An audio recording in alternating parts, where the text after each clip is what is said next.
Alright, what is going on, everyone? First and foremost, I want to say thank you for being here right now, watching this video. I do really appreciate you for your time, and I would really appreciate if you do consider subscribing, simply because it does truly help me out a lot. Now, we're going to be reacting to why Hollywood wants Katt Williams dead. You get what I mean? They want him gone for good. You get what I mean? I'm aware he's been exposing a lot of stuff, or shedding a lot of things to the light when it comes to Diddy and all other situations, right? We all know.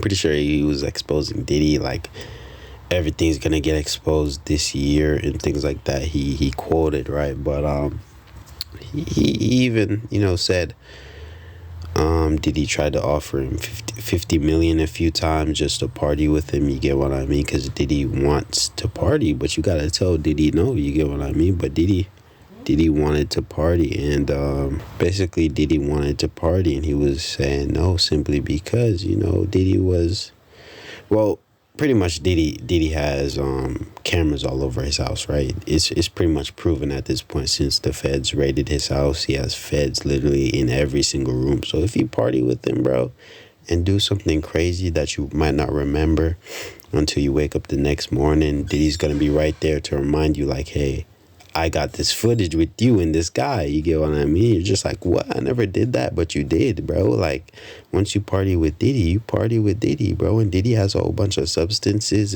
all kinds of stuff. You get what I mean? To the point where when you party, bro, you're not going to remember anything when you wake up the next morning. So,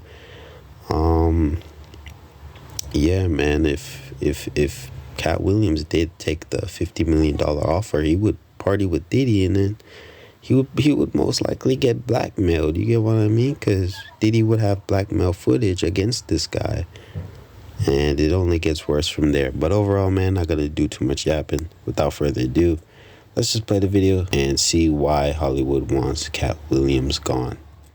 Powerful Hollywood figures in a podcast with Shannon Sharpe, and they are not happy. What makes Katt's expose so dangerous is that tens of millions of people around the world believe he is telling the truth. This man is speaking against the evils of this world. Thank you, Katt Williams. This generation is hungry for the truth. Thank you, Katt, for speaking your truth. We absolutely believe you. They canceled me for talking about Harvey Weinstein before the thing came out, but he offered to suck my penis in front of all my people at my agency. Now, a lot of what Katt said in this podcast cannot be proven true or false, but because he is funny, a good storyteller, and most importantly, confident with his words, this allowed him to convince millions that he's telling the truth. Plus, we all know that celebrities don't often speak their true thoughts on the industry or politics out of fear of being canceled. However, some things he said are just straight up lies. I'm probably reading 3,000 books a year from the time that I'm 8 years old to the time that I'm 12. My next project was to read the whole encyclopedia set. So when you're like 6, 7 years old, you read the whole encyclopedia set, you think you're one of the smartest people in the world. So apparently Katt read the entire encyclopedia and read 8 non-fiction books every single day from age 8 to age 12. This is impossible, and it's a lie. Throughout this entire podcast, Katt slipped in bold-faced lies which massively contradicts his preaches of spreading the truth. Nobody knows why liars lie, and that's why I had to come on the program. Katt exists in this middle ground where nobody can really determine if he is telling the truth, if he is lying, if he's telling a joke, if he's on drugs, if he has a mental illness, or if he is clearly exposing the dark and sinister nature of Hollywood. So today, I am going to give you as much context as possible so you can make that decision for yourself, starting with his earliest introduction to Hollywood on the set of his very first movie, Friday After Next, where Katt played the role of Money Mike, but in the script, Katt alleged that Money Mike was originally supposed to be violently assaulted. The truth of the matter is, the Money Mike in the original script got raped in the bathroom. Katt Williams had to take the risk in front of the studios and the cast and our powers that be in his very first movie and say respectfully, the problem with Friday After Next is we're trying to make a classic comedy. And this comedy involves a rape. And rape is never funny, no matter who it happens to or what the circumstances are. If you would allow me to allow us to do this movie without a black man getting in it, I promise you that it will be twice as funny. Ice Cube, who wrote, produced, and acted in the film, denied these allegations. Second thing I want to clear up, I would never shoot a scene in a movie, especially like Friday, where you actually see this happening on camera. That ain't my style. If you check out any of my movies, they not raunchy. But it's because Katt said things like this throughout his interview caused fans to cast doubt on anyone who denied his claims. These people are not powerful. Satan can't create anything. That includes blessings for his people. You know what the #1 job of somebody that sold their soul in Hollywood is? What? Is to act like it didn't happen. They all do the same job. Katt believes he has a more legitimate and honorable legacy than the other comedians he has been associated with throughout his career. These men, Katt says, have formed a gang in Hollywood that actively steal and or blackball young entertainers' careers, which drives them into madness. For 30 years, they're a group. These aren't 3 random guys. The way that Ricky Smiley kept appearing at all of my auditions is because of Steven said he would tell anybody that, listen, they got a gang on that side. They know what it is. They know who the gang is. All of these dudes are co-entwined and they share secrets, and this is the age of truth, and the truth doesn't need to be scared of the fact that people tell lies. Katt only mentions 3 of these group members by name: Steve Harvey, Cedric the Entertainer, and Ricky Smiley. But you will notice throughout the video he makes bold accusations about many other massive stars like Kevin Hart and Martin Lawrence. Are they also a part of the gang? Well, that's up for you to decide. If you sign up for their program, you get a light-skinned, weird-faced wife that never do an interview. Anyways, let's start with Katt's claims that Cedric the Entertainer and Steve Harvey stole his material. But first, I'm going to steal your attention for just a minute to tell you about today's sponsor. Have you ever Googled your name and seen yourself on one of those strange sites that has way too much information about you? It feels pretty weird. Yeah, he's trying to slide in a sponsorship, but let's just skip through this. But, you know, Katt Williams is making some crazy claims, but you can't really tell if the guy is lying or not, because it's very hard to tell if he's actually lying or not. But let's keep going, though. This is interesting. He could take this joke and nobody would know. Right. The issue was that I had already done this particular joke on BET's Comic View twice. This is the joke that Katt is referring to, which was originally performed in 1998 on BET's Comic View program. Up so loud that you couldn't hear the damn thing when it cut off. It looked like this: you flossing in a 6-shift convertible.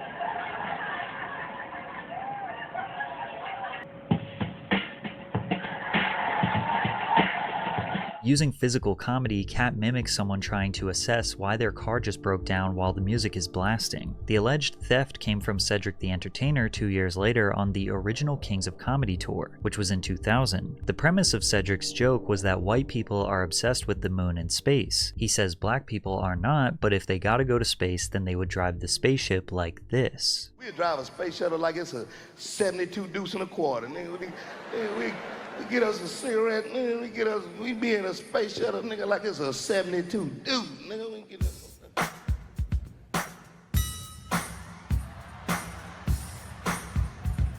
Now, when you consider the music cue, which is not very common in stand-up comedy, that already looks suspicious. Then the side-by-side comparison indicates Cedric makes very similar physical movements that Katt did. Cedric says he did not steal the joke, and that if Katt was so upset about it, he had 30 opportunities to speak up. Katt say you stole one of his jokes. Yeah, like, I mean, it was ridiculous. You know what I mean? It was like the idea of the joke that he was even talking about don't even match up with no timeline. So for me, it was one of those things like... Did you have a conversation? Did you guys sell it? Did you have a conversation with Katt? I've seen this guy 30 times. Like, dog, if you literally was that upset about it, like, dog, just step to him and say, hey, yeah, why didn't you say nothing? Like, that don't even make sense. But Katt says that Cedric apologized about stealing the joke years ago, and is now lying to the public that he never stole it in the first place. Him and Steve had already apologized for me, so I gave him a pass. Why would you sit here and be like, I saw Katt 30 times. Why did I give you a pass if you were just gonna lie? So imagine how a young Katt Williams felt seeing his best joke being stolen by one of the biggest comedians in the world on the largest grossing comedy tour in history. We never wrote anything. Remember, when Cedric the Entertainer starts, he's supposed to be singing, dancing, and telling jokes. That's why he's called the Entertainer. He did 4 comedy specials. They're so bad, Shannon, they're not available on Netflix or Tubi. Noticing all the backlash, Cedric responded to Katt's comments on Instagram. Revisionist history. Regardless of whatever Katt's opinion, my career can't be reduced to one joke Katt Williams claims as his. Cedric added, I'm a grown-ass man, and none of that shit going to go like you think. But Cedric isn't the only one that stole Katt's material. Steve Harvey's theft of Katt's jokes is arguably much worse. At the 2005 BET Comedy Awards, Steve Harvey introduced a hot upcoming comedian to the stage by the name of Katt Williams. Katt hit the stage and absolutely dominated the crowd with his joke about gas prices. Because the world is crazy right now. What is gas? $600 a damn gallon right now? I don't care how much money you got, gas is entirely too high. Used to be, if you put $15 in your tank, you had time to bond with your vehicle. You had time to put the nozzle in and set the clicker and look through your car and clean off the dashboard. Then Steve Harvey did a joke about gas prices 3 years later in his comedy special, Still Trippin'. Gas $4 a gallon. Can't even pump gas like you used to no more. $4 a gallon? You remember when you used to go to pump and put the nozzle in there and hit it? Be sitting there talking, be on your phone, hey, what's happening? Be walking around, cleaning the windshield. It's hard to see this as anything other than blatant theft, but Katt didn't. Dang, bro, that's wild. Steve Harvey basically stole Katt Williams' joke. But I don't know, maybe Katt Williams allowed him to do it, right? Because I think Steve Harvey let him on his show a few years back. So I don't know, man. But without permission, though, this is wild. But if he did have permission, I would completely understand. Didn't stop there. He continued to expose Steve's long history of suspicious behavior. It started with why Bernie Mac quit the iconic Kings of Comedy tour. Do you consider yourself a king of comedy? They consider that. Oh, After Bernie left, them same 3 guys I'm telling you about, the Kings, yeah, they came to me. I was supposed to be the 4th king. I got the offer. Then what happened? But I turned it down. Why? Because you shit on Bernie, and I know the truth. You think I'm gonna let you shit on Bernie and then come get me? I'm the next king? Fuck you. Now, there has been an infamous beef between Steve Harvey and the late Bernie Mac that fans have known about for years. There were often arguments between the 4 comedians of who should be the closer or finale of the tour. Since Bernie was a much funnier comedian, Steve would get booed by the crowd when he performed after Bernie. Why? Because the whole time Bernie was here, you was acting like you was funnier than him. The reason you was supposed to go last is because it was your tour. Tell the truth. It was Steve's tour. Not it was gonna be called the Kings of Comedy, it was Steve's tour. These are the guys opening for him.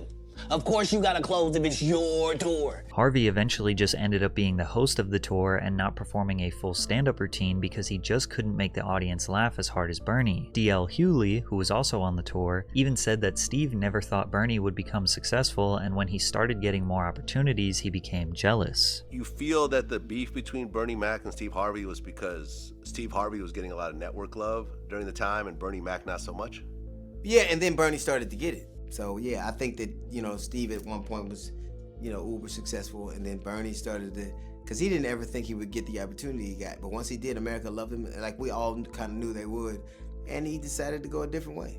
Eventually, Bernie got sick of Steve hating, realized his worth, and exited the tour, which ended up forcing all 4 guys to split up. We split up. You wish you would have stayed, kept it together, could have kept it together a couple of... We tried everything, but, dudes felt like they was movie stars. I never saw myself as a movie star. Steve basically claims that Bernie went Hollywood and acted too good for the guys, and Katt didn't like that. Imagine him coming to tell you another story where he got so big and it was Bernie and them's fault because they wanted to be movie stars. What?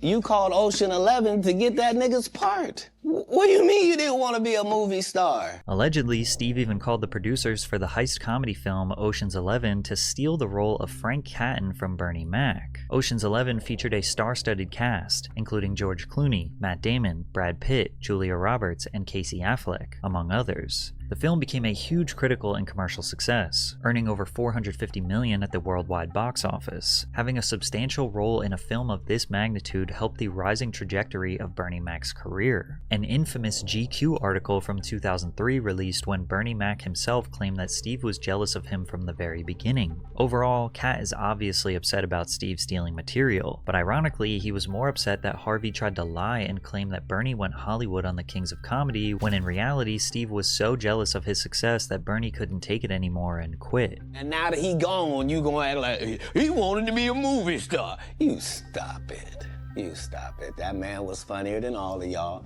and y'all thought y'all had one over on him. The king is the funniest. Period. Every time. And that's why no audience member was ever swayed. It didn't matter where Bernie went. You think if Bernie went first, he wasn't the king?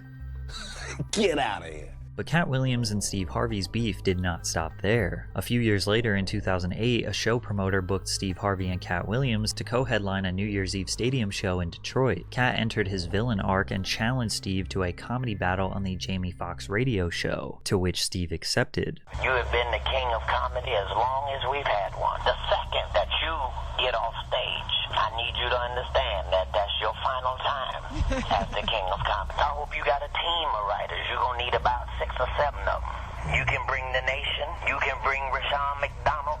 You can bring everybody who listens to your radio show.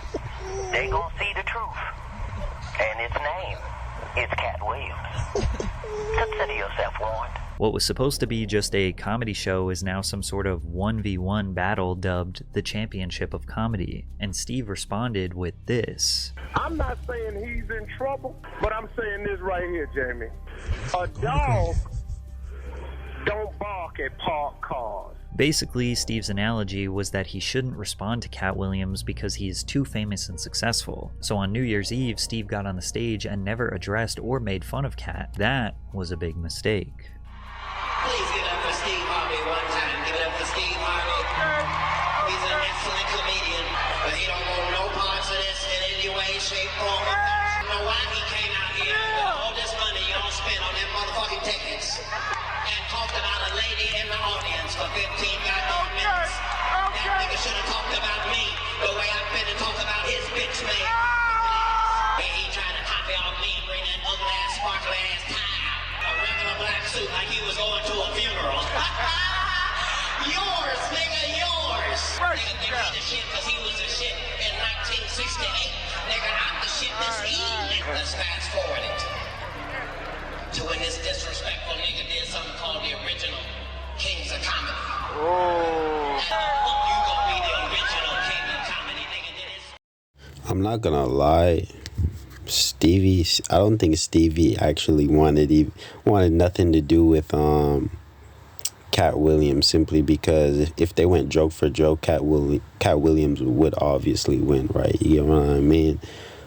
Steve Harvey is a comedian, but he's definitely not the best comedian. You get what I mean? I don't think he's even a good comedian, even, because, bro, if you went joke for joke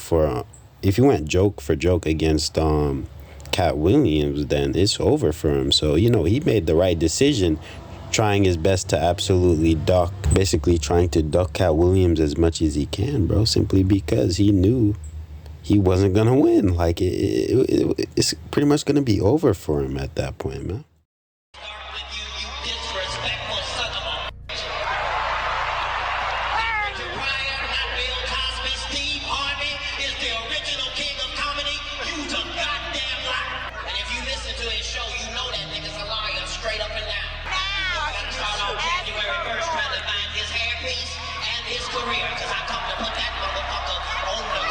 Katt absolutely embarrassed Steve. He claims this was the end of Harvey's career. Steve told you that he stopped doing stand-up because he had 7 TV shows. The only problem is when he stopped stand-up, he didn't have those 7 TV shows. He stopped stand-up because he got in a comedy battle called the Championship of Stand-Up Comedy with one Katt Williams in Detroit in front of 10,000 people and lost because Katt Williams said he was actually bald and that was a wig. And I went in, and that's why he couldn't do stand-up anymore.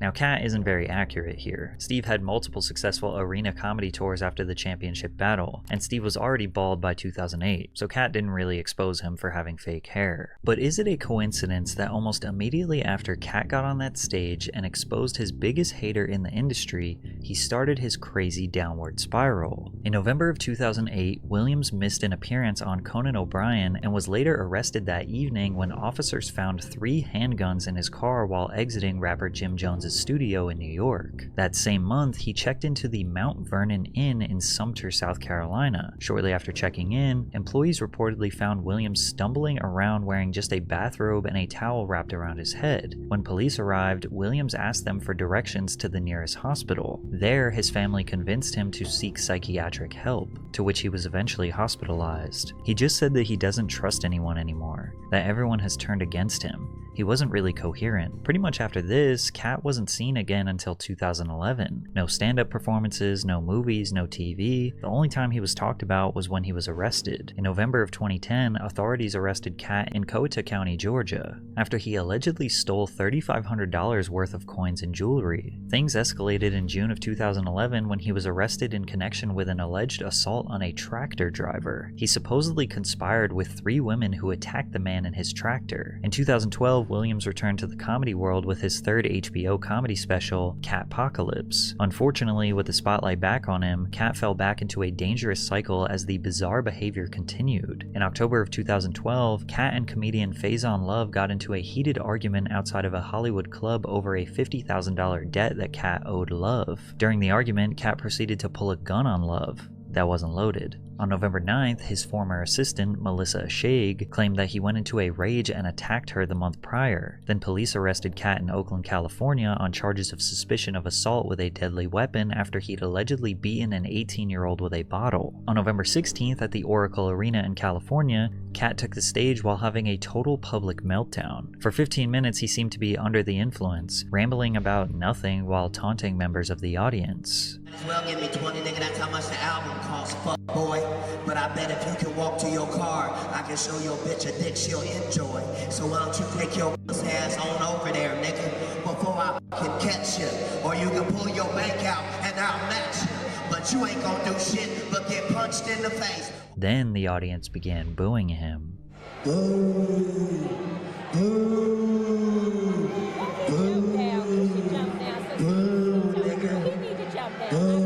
Look at all the broke people. Boo! Your breath smells like top ramen. Get the fuck out of here, nigga. I am like afraid to leave and I'm afraid to stay. We know you ain't got no money. We see your outfit, nigga. Get the fuck out of here. Oh, broke ass nigga. On November 17th, 2012, Williams got involved in a police chase while driving his 3-wheeled motorcycle and failing to stop. Just a week later, Katt was arrested in Seattle, Washington after he allegedly got into a dispute at a bar in the South Lake Union neighborhood. His arrest came after he missed the first night of a planned 2-night performance. Katt Williams is overall going through a lot right now, bro. He's going through a lot of ups and downs in his life. This is crazy. At the Paramount Theater. That same month, he slapped a Target employee in Sacramento for no apparent reason, which was made fun of on late-night television shows like Conan O'Brien. On December 28th, Williams was placed in handcuffs once again on child endangerment charges. Oh man, Kat, you cool, man? How you doing? I'm cooler than a fan, man. They took my children from me. Yeah, I mean, how terrible is that? Katt's criminal history does not even come close to stopping here, but I'm sure you all get the point. He was spiraling hard for years, seemingly strung out on drugs or at least experiencing manic episodes. The media called him crazy, a crackhead, and didn't believe anything he was saying since they wrote him off as a madman, but he says he was never under the influence. I am never under the influence of anything. I'm always in my right mind. I'm always a physical specimen, and when you see me, I'm much, much bigger than you had thought. I have far less play in me. than you would like. There seems to be a pattern with comedians in the downward spiral. In 1990, Richard Pryor, who struggled with addictions to women and hard drugs, poured high-proof rum on himself and set himself on fire. His widow, Jennifer Lee Pryor, claimed it was a drug-induced attempt at ending everything. In 1997, Martin Lawrence was coming off the end of his hit sitcom Martin, as well as starring in the blockbuster film Bad Boys. That year, Lawrence allegedly had a meltdown in Los Angeles where he ran into Ventura Boulevard with a gun and threatened tourists and random people. Sources claim Martin began taking psychotropic drugs and having violent outbursts on the set of his movie, a thin line between love and hate. Martin would continue his erratic behavior, getting arrested for gun possession and later going to rehab. Robin Williams openly spoke about his lifelong battle with addiction, alcoholism, and depression. Comedian Marc Maron has spoken publicly about having severe depression. Artie Lang and Jim Norton as well. John Belushi, Chris Farley, and Greg Giraldo all died of drug overdoses. It's unclear why comedians seem to struggle with mental health more than others in the entertainment industry while being tasked with creating the most lighthearted content. Deborah Serrani, a clinical psychologist who treats performers with depression and other mental health problems, said comedians often wear what we call the mask of depression, which helps them put on a more acceptable face to the world.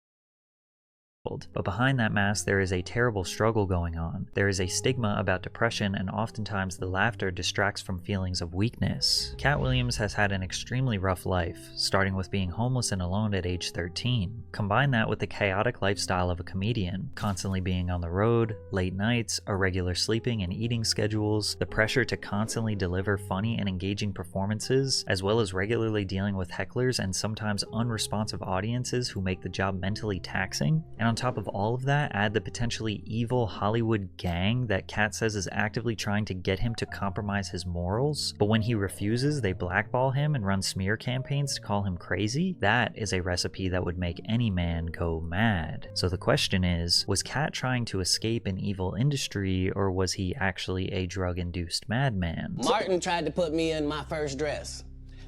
When he had to go on his hiatus, he tell me, Katt, when I come back, I need you. You my young partner, you my brother in comedy. When I come back, just promise me that my next movie, it'll be me and you. Go do what you gotta do. When you come back, I'm in your movie. Don't trip. I don't need to see the script or nothing.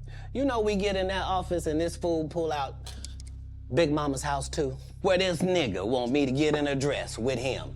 And I'm literally saying to everybody, why is he in a dress again? If it isn't obvious, Katt didn't want to wear the dress. Brandon T. Jackson would go on to portray Martin's son, Trent, in Big Mama's House, where the two go undercover at an all-girls performing arts school. Unfortunately, years later, Jackson asserted that he did the project for money and was unaware of the repercussions it would have on his career. Did you get like slack when you wore the dress at that moment? Only Katt Williams. Katt Williams was trying to always say, Brandon, don't wear a dress. You know, he called you, or is this? No, he was saying it in the media, so I thought he was heckling me. He was really trying to help me at the time. I didn't know that. I was immature. Right. I feel like, dang, why I'm trying to make it. And then he was trying to warn me, you know, don't get in the dress. Everything went wrong. It's like everything went right. Everything went wrong when I put on that dress. Katt has been discussing this subject for years because this has been a pattern that many have speculated is a humiliation ritual. Eddie Murphy, Tyler Perry, Jamie Foxx, Wesley Snipes, Chris Tucker, Arsenio Hall, Tracy Morgan, the Wayans brothers have all dressed up as women for TV or movie roles. Just before Kevin Hart exploded into fame, he also wore a dress on Saturday Night Live. And even 10 years ago, Katt discussed this. It's two answers. First of all, let's be very, very clear. It is possible that there isn't anything funnier than a guy in a dress. And if that's the case, then it might also be said that there's nothing funnier than a black guy in a dress. Okay, well, Kevin doesn't have to worry about what people are going to say about him wearing a dress because of the long line of dress-wearing people before him. So now, some of us are against the Illuminati, and we are against the Illuminati at our own detriment. When people are against the Illuminati, then they get punched in the face all the time. The press hates them, and nobody likes them.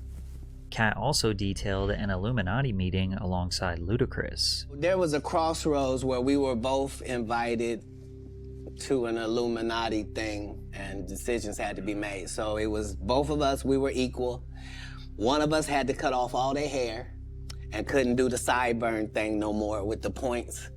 And the next person they said was going to get $200 million because they were going to pay him $10 million a movie to do 20 movies. And that's how the conversation happened. One of those persons turned out to be Ludacris, and the other person turned out to be Katt Williams. It's really hard to back up any of Katt's claims, and even if the stipulation of getting a $200 million deal is that you have to shave your head and sideburns, that seems like an extremely small compromise. And there are no indications that Ludacris ever sold his soul. I mean, he will tell you, he responded to Katt with a rap song. Never been Illuminati, only Illuminati, and I only left with bitches when coming from any party. Afro with the sideburns. Bro, doesn't this guy have a Hollywood star, if I'm not wrong? Like, he has a Hollywood star, right? I could be wrong, but like, bro, I could swear I literally seen a picture of him with the Hollywood star, right? Like he got his first Hollywood star, I'm pretty sure. But I don't know, man. Maybe that's someone else from Fast and Furious. I don't know, man. But overall, yeah, man, that is the end of the video, though. Let me know what you guys think about all of this down in the comment section, and subscribe for more content. But bro, I could swear that guy had a Hollywood star, you get what I mean? And Hollywood is pretty much the devil's playground. So if you have a Hollywood star, it's only God knows what you did for that star, bro. Like, I kid you not. And the thing is, a lot of people get the Hollywood star when they pass away, but you got it when you're still alive, which is wild. But like Nipsey Hussle, for example, he got his Hollywood star when he passed away.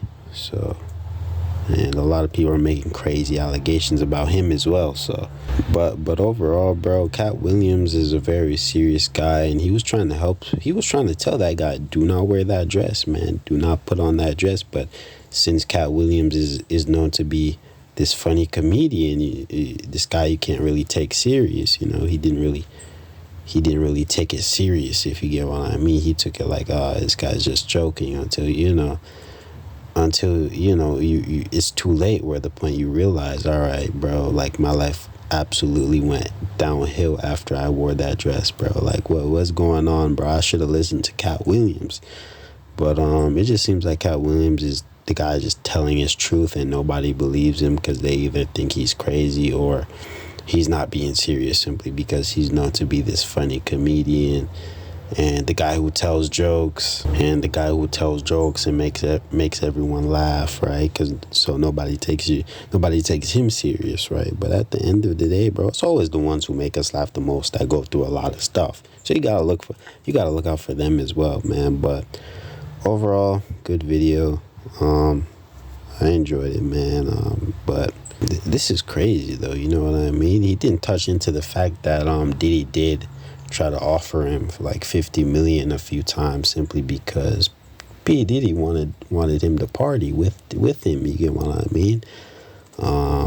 He wanted Katt Williams to come to his parties, let's just say that. You get what I mean? And those parties are crazy, bro. You get what I mean? There's a lot of people saying there's a lot of stuff that goes down at those parties, and once they go to those parties, their whole life changes. You get what I mean? Their eyes are actually open to, all right, what people are saying about p.diddy is actually pretty true. You get what I mean? Like, all the allegations, let's just say that, right? All the allegations are pretty much factual at this point. You get what I mean? They're factual allegations because people who go to these parties see it with their own two eyes, man. And, they just recently raided his house and find all these little cameras everywhere, right? Everywhere around his house. So if you party with Diddy, bro, you're gonna get on a whole bunch of substances, and you're gonna wake up the next morning not even remembering what happened. Then you see a guy next to you, and you're like, what happened? And you see p.diddy right in front of you with a tape saying, you did this with this guy, and if you don't listen to me or do what I say, then I'm gonna show everybody. You get what I mean? So it's just to the point where nobody really wants that. So, it's blackmail footage. It's blackmail footage. Let's just say that. Blackmail footage. And it's not like the Fed. It's to the point where, Diddy has been accused of having blackmail footage for years. You get what I mean? So the Feds just pretty much confirmed that. But overall, bro, if he did party with Diddy, bro, that would have been bad, bro. You get what I mean? Because $50 million, bro, to give up your manhood, and you know, your whole life is just gonna go downhill after that. I can't lie, man. But enough with the yapping though. Let me know what you guys think about all of this down in the comment section, and overall subscribe for more content. Peace out.